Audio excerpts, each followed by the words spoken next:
స్వామి కేరళ ప్రభుత్వం ఒక న్యూస్ అనేది రిలీజ్ చేసింది. అదేంటంటే బ్రెయిన్ ఈటింగ్ అమీబా అనేది ఒకటి కొత్త వైరస్ ఉంది.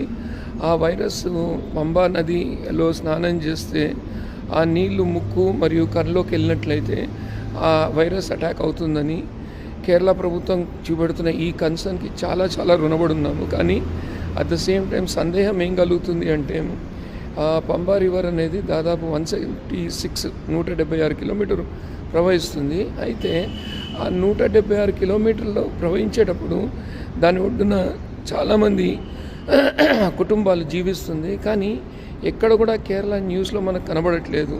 అంటే ఈ లోకల్ న్యూస్లో కానీ కేరళ న్యూస్ పేపర్లో కానీ ఎక్కడ కూడా ఒక మెయిన్ ఐటమ్గా మనకి ఈ వైరస్ గురించి కనబడట్లేదు, ఎట్లయితే కోవిడ్కి వచ్చిందో.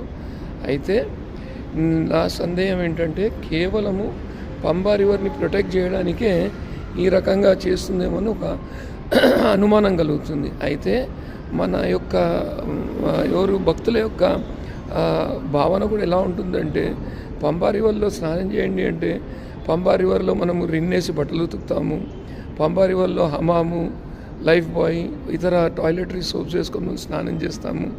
అయితే అవన్నీ కెమికల్స్ పోతుంది.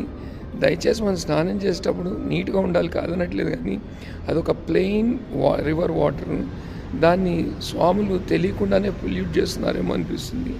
దయచేసి యాజ్ ఎ హ్యుమానిటేరియన్ గ్రౌండ్స్లో లేదా హ్యూమనిజంని దృష్టిలో పెట్టుకొని మనం కూడా ప్రకృతిని కాపాడాలి. కాబట్టి పంబా రివర్ కూడా గొప్పది.